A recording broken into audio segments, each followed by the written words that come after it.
स्वागत है और धन्यवाद कि आपने यह प्यूरिफायर एडवांस कोर्स खरीदा है।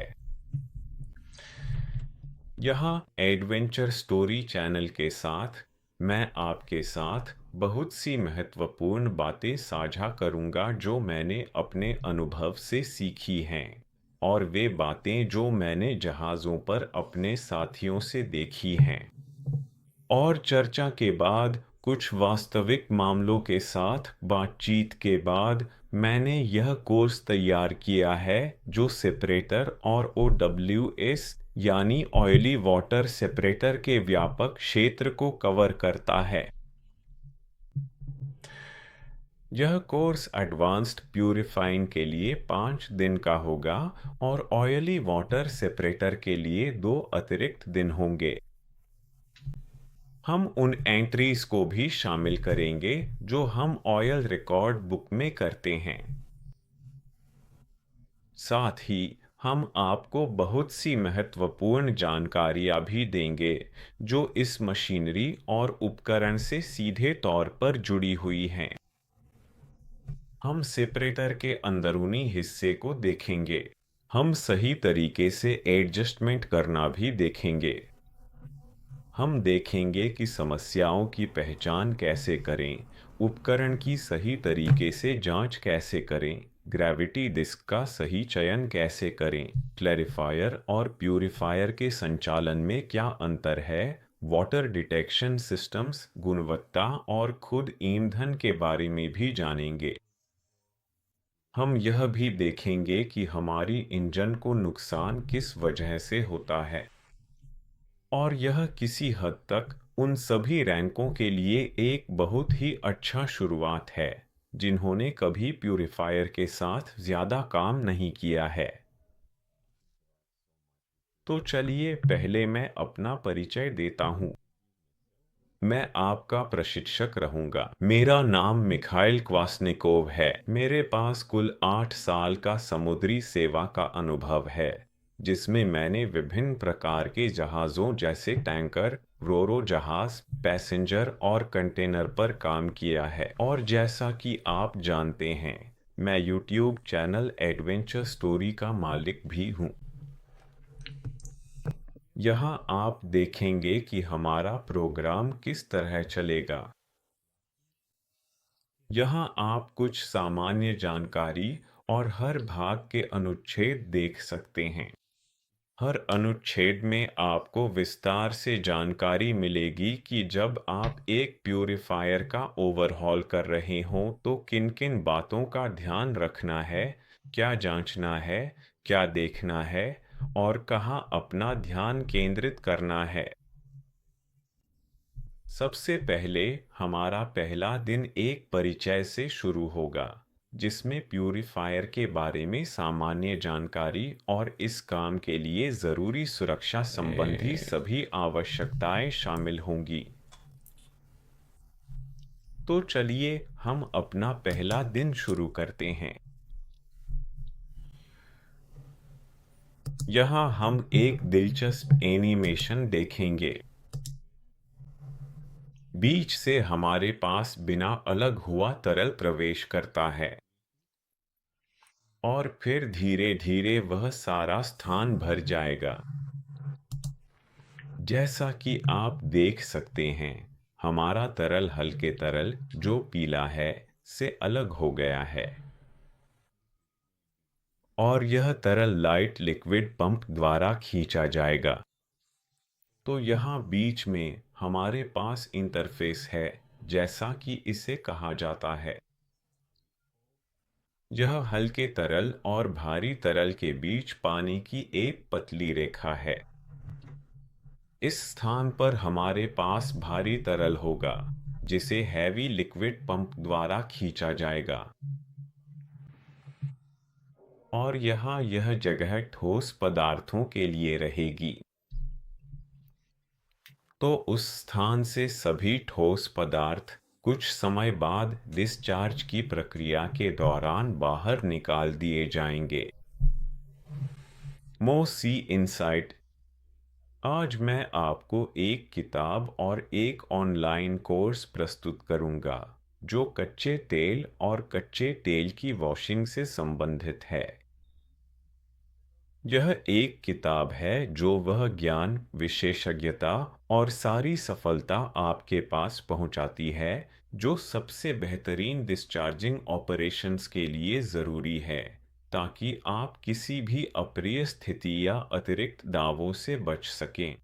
यह आपके लिए जहाज पर काम करना बहुत आसान बना देती है। मैंने जो प्रशिक्षण सामग्री तैयार की है, उस पर मुझे पूरा विश्वास है क्योंकि वह पूरी तरह से प्रमाणित है और उसकी कार्यप्रणाली का परीक्षण किया गया है। और यह सच में पहले ही पन्ने से आपको सीधा लाभ देना शुरू कर देती है जब आप इस किताब को पढ़ना शुरू करते हैं।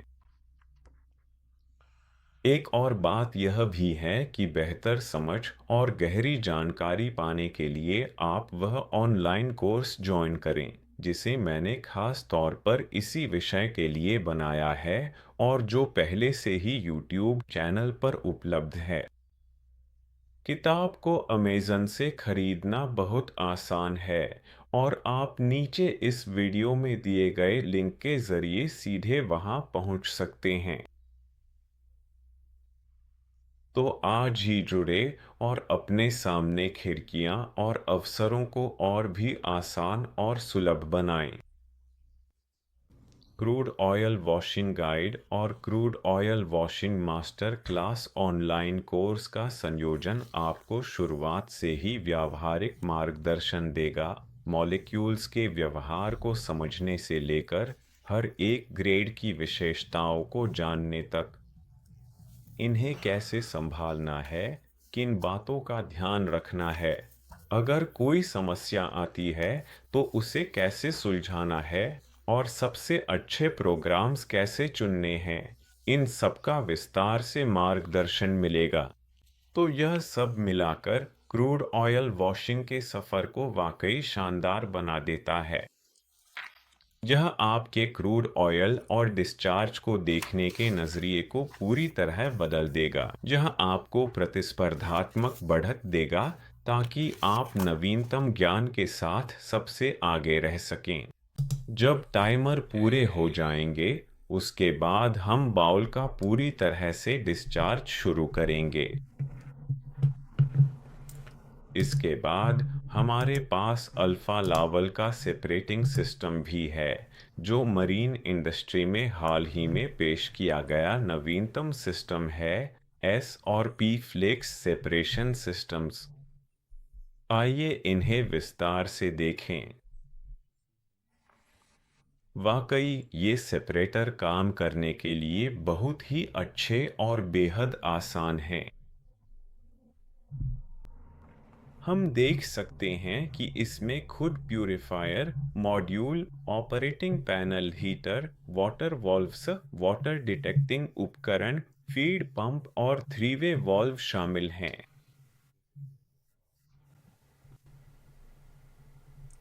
तो हमारा बिना अलग हुआ तरल जब हीटर से गुजरता है तो वह तापमान प्राप्त करता है और थ्री वे वॉल्व के जरिए वह प्यूरिफायर के बीच में डाला जाता है।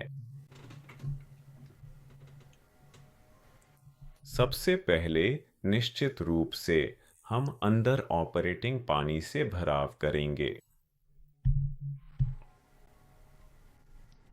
इसके बाद हमारे पास असाफ तरल है जो अलग नहीं हुआ है और धीरे धीरे प्रक्रिया शुरू हो जाएगी। हमारे पास टॉप डिस्क है, जैसा कि मैंने मैनुअल में पढ़ा है। यह ईंधन की विभिन्न विशिष्ट गुरुत्वाकर्षणों को कवर करता है। और जैसा कि आप यहाँ देख सकते हैं, हमारे पास अशुद्धियों का संग्रह भी है। और ये सभी भारी पदार्थ, सभी धातु के पदार्थ जो अलगाव के माध्यम से एकत्रित किए जाएंगे। हम यहाँ प्लेट्स भी देख सकते हैं। प्लेट्स शुद्धिकरण यंत्र के अंदर खाली जगह बढ़ाने में मदद करती हैं, जिससे और भी अधिक कण तेल से बाहर निकाले जाएंगे और बॉयलर के परिधीय केंद्र में जमा हो जाएंगे। साफ तेल अंदरूनी हिस्से में रहेगा और उसे आपके टैंक में या जहां भी आप जहाज चला रहे हैं या फिर से आपके इंजन में भेज दिया जाएगा। तो यहाँ हमारे पास सफाई प्रक्रिया की शुरुआत है।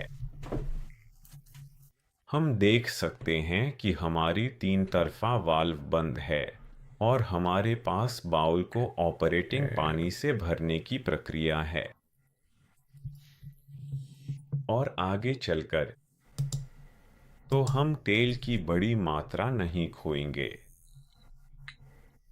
यह आपस में नहीं मिलेगा। तो अब हमारे पास डिस्चार्ज प्रक्रिया है।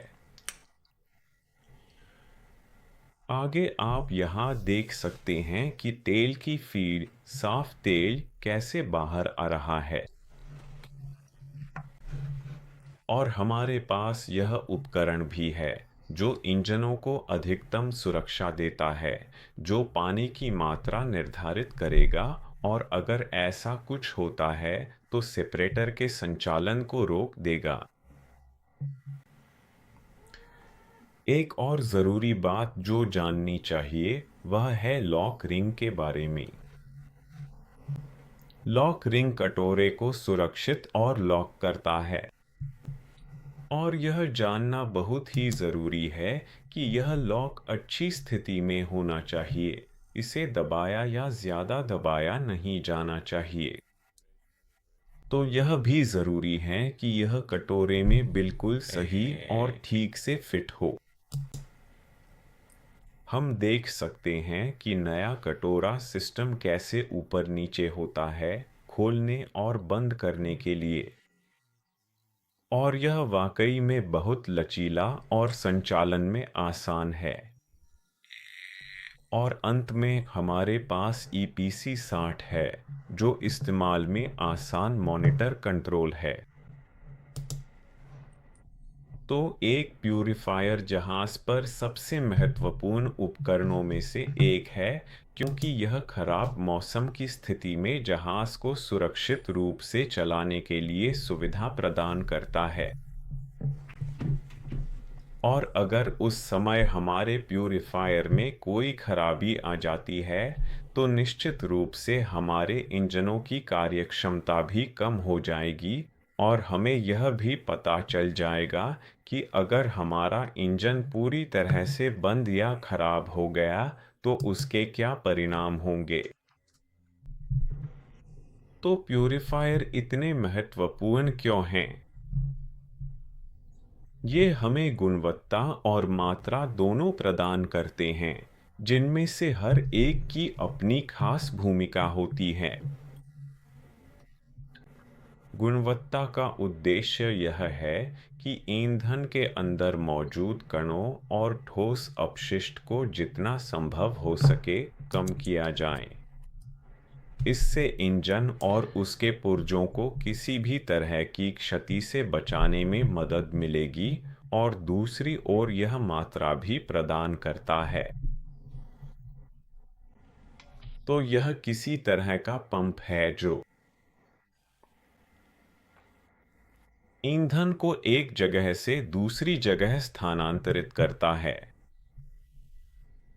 यह भी यह प्यूरिफायर के कार्यों में से एक है क्योंकि इसके अंदर सेंट्रीफ्यूगल पंप लगे होते हैं। ये पंप भी वही सटीक क्षमता ट्रांसफ़र करेंगे जिसकी हमें ज़रूरत है, जो इंजन की क्षमता से थोड़ी अधिक होनी चाहिए और इससे हम ब्लैकआउट प्रक्रिया से बच सकते हैं। जैसा कि मैंने पहले बताया था, जैसे जैसे हम ईंधन युग और जीवाश्म तेलों के युग के अंत की ओर बढ़ रहे हैं, ईंधन की गुणवत्ता और भी खराब होती जा रही है। और हम इस तरह की तस्वीरें और भी अधिक बार देखेंगे क्योंकि रखरखाव के बीच का समय मात्रा के कारण बहुत ही कम हो जाएगा। और मेरे प्यारे दोस्तों, जितना हो सके ईंधनों को मिलाने से भी बचें। आप केवल आपातकालीन स्थिति में ही ईंधनों को मिला सकते हैं, जब आपके पास कोई और विकल्प न हो। लेकिन आइए यहाँ यह स्पष्ट करें कि हम अपने प्यूरिफायर को अधिकतम दक्षता पर कैसे चला सकते हैं और बिना किसी अतिरिक्त समस्या के। तो प्यूरिफायर ज़्यादातर स्टेनलेस स्टील से बना होता है। स्टेनलेस स्टील घटकों पर घिसाव को बहुत हद तक कम कर देता है। इसी वजह से स्टेनलेस स्टील को चुना गया है। यह जबरदस्त सेंट्रीफ्यूगल ताकत और उसमें मौजूद संक्षारक पदार्थों, उच्च तापमान, अत्यधिक संक्षारक सामग्री और मीडिया जैसे कि ईंधन को सहन कर सकता है। मेरे लिए अल्फा लावल प्यूरिफायर सबसे महंगा और सबसे बेहतरीन प्यूरिफायर है जिस पर मैंने काम किया है, और यह वाकई में बहुत ही उन्नत है। यह बहुत सारी बारीकियों के साथ बनाया गया है कि ओवरहॉलिंग कैसे करनी है, ओवरहॉलिंग कैसे की जाती है। और आम तौर पर मान लीजिए कि हर प्यूरिफायर के पास अलग-अलग खास टूल्स होते हैं, अलग तरह की सोच होती है। यही बात हम कह सकते हैं। लेकिन आम तौर पर इनका संचालन एक जैसा ही होता है। कुछ समस्याएं, कुछ अंतर जरूर होते हैं। संभवतः अगर आप अल्फा लावल में सब कुछ सही तरीके से करते हैं, तो आपको कभी कोई समस्या नहीं होगी। दूसरे प्यूरिफायरों में, जैसे वेस्टफालिया और मित्सुबिशी, आपको कुछ बिंदुओं पर ज्यादा ध्यान देना पड़ेगा। ईंधन तेलों के लिए अलग-अलग पृथक्करण तापमान होते हैं। हमारे पास वह भी है। हमने यह देखा है, कुछ जहाज ऐसे होते हैं जिनमें दोनों तरह के ईंधन हो सकते हैं जो अलग-अलग होते हैं। और एक जहाज में मेरे पास 3 अलग-अलग ईंधन तेल थे। तो उनके पास पृथक्करण के लिए 3 अलग-अलग तापमान थे। स्टोरेज टैंक के लिए भी लगभग यही स्थिति थी। बेहतर है कि आप सभी पृथक्करण तापमान, भंडारण तापमान और ट्रांसफर तापमान को जान लें, जो आपको फोबोस विश्लेषण से मिलेंगे, जो 1 हफ्ते या कुछ दिनों बाद मिल सकता है। यह इस पर निर्भर करता है कि विश्लेषण कितनी जल्दी किया जाता है। ईंधन बदलते समय तापमान में धीरे धीरे बदलाव करें ताकि आप कंट्रोलर को सही से समायोजित कर सकें। मान लीजिए तापमान को 90 डिग्री से 70 डिग्री पर लाने के लिए एक अच्छी प्रैक्टिस है कि हर 2 घंटे में लगभग 5 डिग्री कम करें। यह तब तक पर्याप्त है जब तक ईंधन सेटलिंग से सर्विस में सर्कुलेट नहीं हो जाता और नया ईंधन भरना शुरू नहीं हो जाता। यह एक अच्छी प्रैक्टिस है। यहाँ हम अपने प्यूरिफायर के अंदरूनी हिस्से देख सकते हैं। हम सभी घटकों को देख सकते हैं। यह बिल्कुल वैसा ही है जैसा दिखता है। प्यूरिफायर के सभी घटकों को जरूरी ध्यान देने की जरूरत होती है, चाहे वह मापने के लिए हो या जांचने के लिए। और इनमें से कुछ में खास समस्याएं होती हैं। ये कुछ विशेष समस्याओं के लिए प्रवृत्त होते हैं जो उनकी बनावट से जुड़ी होती हैं। मान लीजिए मित्सुबिशी प्यूरिफायर में हमें ज्यादातर समस्या पायलट वाल्व और खुद क्लच में होती है। और अल्फा लावल में, जैसा कि मैंने देखा है, ज्यादातर समस्या वाटर सोलनॉइड वाल्व में होती है। गियर में ज्यादातर समस्याएं बेट्स से जुड़ी होती हैं और कभी-कभी फॉल्स अलार्म भी आ जाते हैं। और जब आप इनके साथ काम कर रहे होते हैं, तो आप इन बिंदुओं में से कुछ देख सकते हैं कि सबसे आम अलार्म कौन से आते हैं।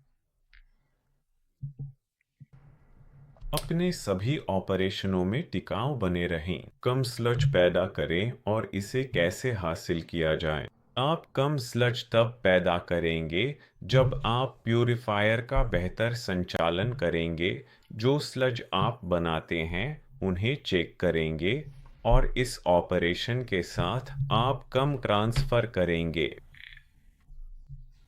ट्रांसफर का मतलब है कि पंप चलाने में कम बिजली की खपत होगी और आपकी तरफ से भी कम खपत होगी, और कम ट्रांसफर का मतलब है समय की बचत। तो दिन के दौरान आपको केवल एक विशेष ट्रांसफर करना होगा और कोई अतिरिक्त ट्रांसफर नहीं करना पड़ेगा, जिससे आप ठीक ठीक जान पाएंगे कि आपने कितनी मात्रा में काम किया है। और कम ऑयल रिकॉर्ड बुक एंट्रीज और एंट्रीज यानी कुल मिलाकर कम एंट्री करनी पड़ेंगी। आइए उपकरणों की सुरक्षा के बारे में बात करते हैं। हमेशा इंजन विभाग के सभी लोगों को चल रहे कार्यों की जानकारी दें। तो कोई भी काम जो चल रहा है उसकी जानकारी सभी को होगी, सबको पता चलेगा, जिससे वे उस प्रक्रिया में बाधा नहीं डालेंगे, जो कि वाकई बहुत ज़रूरी है। हर चीज की जांच होनी चाहिए और जो भी व्यक्ति इसमें शामिल हैं, उन्हें कई जगहों पर हस्तक्षेप नहीं करना चाहिए। यह एक मुख्य बिंदु है, क्योंकि रुकावट के कारण हमारा समय बर्बाद होता है। हम उन लोगों का ध्यान भटका रहे हैं जो इसमें शामिल हैं, और शायद वे कुछ चीजें भूल सकते हैं, कुछ सामान भूल सकते हैं या गलत जगह रख सकते हैं। हमेशा उन जगहों पर नोट्स लगाएं जहां आप काम कर रहे हैं, पैनल्स पर या खुद प्यूरिफायर पर। हमेशा उपकरण की पावर और स्टार्टिंग बटन को लॉक करें। पक्का कर लें कि मौसम की स्थिति ऐसे कामों के लिए उपयुक्त है, ताकि रोलिंग या मौसम में बड़ा बदलाव न हो। किसी भी ओवरहॉलिंग से पहले अपने स्पेयर पार्ट्स तैयार रखें, ताकि आपको पता रहे कि कौन से स्पेयर आप इस्तेमाल करेंगे। हर चीज़ को अलग अलग रखें, अतिरिक्त पार्ट्स के लिए भी, ताकि आपको ठीक ठीक पता रहे कि क्या कहाँ है और सीधे वहीं जा सकें, जिससे आपका अतिरिक्त समय बर्बाद न हो। अगर आपके पास स्टॉक में स्पेयर नहीं है तो उनका इस्तेमाल न करें। अगर आपके पास स्टॉक खत्म हो गया है तो अपना आखिरी स्पेयर इस्तेमाल न करें, इसे आपातकालीन स्थिति के लिए बचा कर रखें। जो टूल्स इस्तेमाल होने वाले हैं वे अच्छी हालत में होने चाहिए, चाहे वो हैंड टूल्स हों या स्पेशल टूल्स, क्योंकि ये आपके मेंटेनेंस की क्वालिटी में बहुत बड़ा रोल निभाते हैं। शुद्धिकरण प्रक्रिया के दौरान या उसकी तैयारी से पहले जो समस्याएं आ सकती हैं या हो सकती हैं।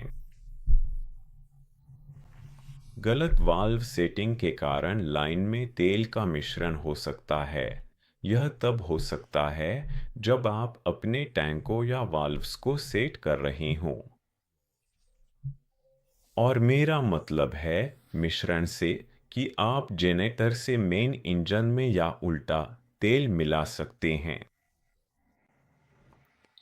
एक और चीज़ जो हो सकती है वह है सम्प ऑयल का ओवरफ्लो और मात्रा का नुकसान, चाहे वह बड़ी मात्रा में हो या छोटी, इससे फर्क नहीं पड़ता।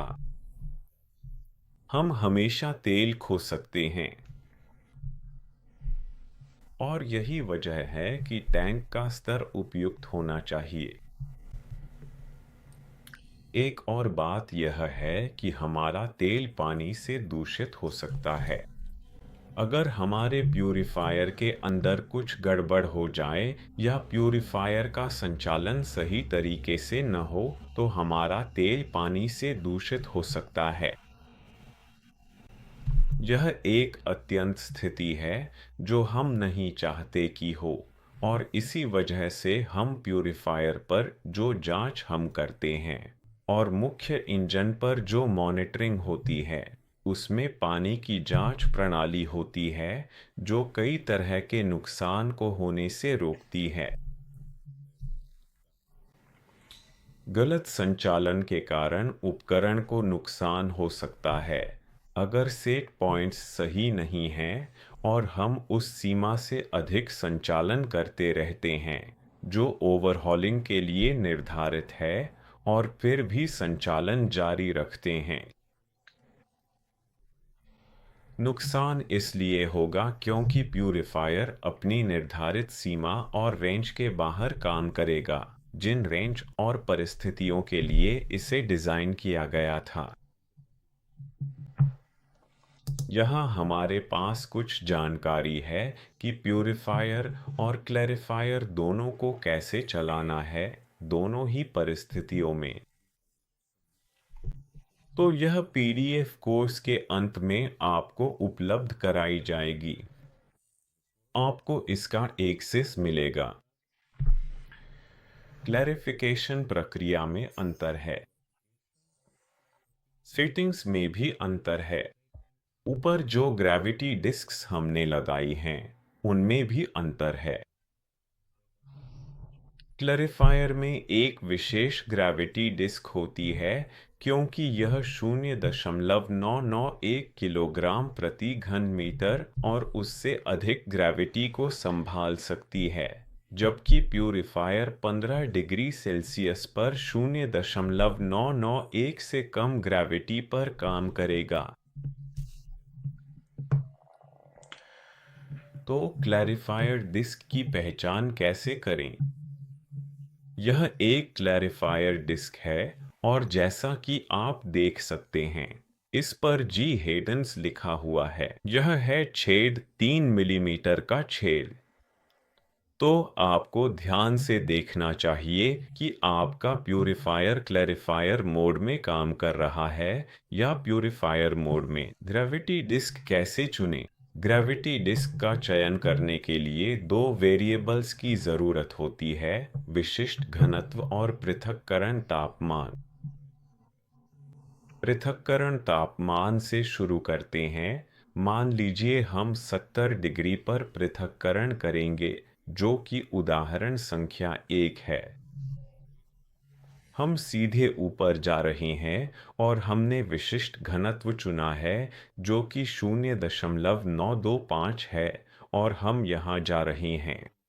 तो इस कर्व के अनुसार हम इस बिंदु पर मिलते हैं, तो हम एक प्रोजेक्शन बनाते हैं, एक सीधी प्रोजेक्शन, और फिर इस बिंदु से हम 3000 लीटर प्रति घंटे पर जाते हैं और हमें हमारे ग्रेविटी डिस्क का संकेत मिलता है जो कि 79 मिलीमीटर है।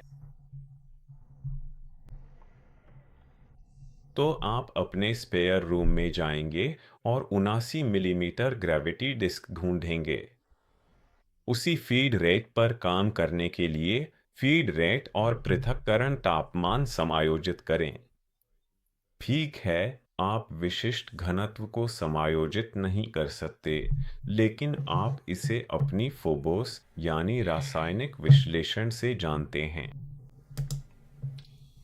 गंभीर संचालन क्या है और सामान्य परिस्थितियों में यह कैसे किया जाता है? तो हमारे पास एक प्यूरिफायर है जो विशिष्ट टैंक यानी सेटलिंग टैंक से जुड़ा हुआ है, जिसमें एक अटैच पंप लगा है जो प्यूरिफायर द्वारा चलाया जाता है। अधिकतर मामलों में यह एक बाहरी पंप होगा, यानी प्यूरिफायर के लिए बाहरी फीड पंप। तो फ्यूल ऑयल हीटर से होकर फ्यूल ऑयल तीन तरफा वाल्व के माध्यम से प्यूरिफायर में जाता है और फिर प्यूरिफायर से दूसरे सेपरेटर में जाता है। तो इस क्षेत्र में यह प्रक्रिया है जब हम एक प्यूरिफायर से दूसरे प्यूरिफायर में भेजते हैं। और निश्चित रूप से हमें मित्सुबिशी प्यूरिफायर में कुछ समायोजन करने की आवश्यकता होती है। हमें कुछ लीकेज मॉनिटर यानी इंटरलॉक लगाना होगा। ताकि यह बिना किसी समस्या के काम कर सके। लेकिन निश्चित रूप से समायोजन के लिए थोड़ा समय और कुछ जांच पड़ताल की आवश्यकता होगी।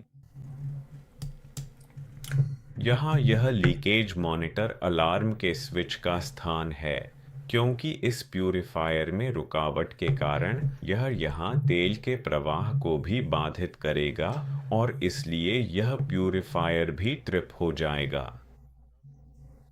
आप एक प्यूरिफायर को प्यूरिफायर की तरह और दूसरे को क्लैरिफायर की तरह भी चला सकते हैं। यह भी संभव है, लेकिन जैसा कि हम देख सकते हैं, सबसे प्रभावी और सबसे अधिक इस्तेमाल किया जाने वाला तरीका है दो प्यूरिफायर को समानांतर चलाना, ताकि प्रत्येक प्यूरिफायर अलग-अलग लाइन से, यानी सेटलिंग टैंक से सक्शन लेकर सर्विस टैंक में अलग-अलग भेज सके। कम दर और जितना संभव हो उतना उच्च तापमान पर विशेष ईंधन के लिए चलाना चाहिए, और इससे प्रभावी सफाई बढ़ाने में मदद मिलेगी। वो प्रभावी सफाई कैसे बढ़ाई जाए? उच्च तापमान पर पृथक्करण, कम प्रवाह दर, दो प्यूरिफायर का समानांतर संचालन, सर्विस और सेटलिंग टैंकों की सही ड्रेनिंग और निर्धारित फिल्टरिंग व फिल्टर्स। तापमान और निगरानी। सतर्क रहें। बंकर टैंकों की निगरानी करें कि वे 40 डिग्री पर हों। सेटलिंग और सर्विस टैंक का तापमान हमेशा सही और उचित रखें और किसी भी समय उपयोग के लिए तैयार रहें। जिन टैंकों में आपके पास थोड़ा सा तेल है, उन्हें स्टैंड बाय रखें। ट्रेसिंग चेक करें कि वह काम कर रही है या नहीं। ईंधन को आपस में न मिलाएं। ट्रेसिंग एक बहुत बहुत महत्वपूर्ण बात। सारी ट्रेसिंग को चालू हालत में रखें। यह पाइपिंग को सुरक्षित और किसी भी प्रकार की रुकावट से मुक्त रखने में मदद करेगा। अब चलिए इस दिलचस्प डायग्राम को देखते हैं। तो हमारे पास यहाँ इंटरफेस की प्रस्तुति है और इंटरफेस को टॉप डिस्क के साथ होना चाहिए। जब प्यूरिफायर काम कर रहा होता है, तब आप डिटेल नहीं देख सकते। इंटरफेस कहाँ जा रहा है, लेकिन अगर इंटरफेस टूट जाएगा, तो आपको पता चलेगा और आपका प्यूरिफायर लीक करेगा। यह बहुत ज़रूरी है कि हमेशा इंटरफेस बना रहे। विशेष उपकरण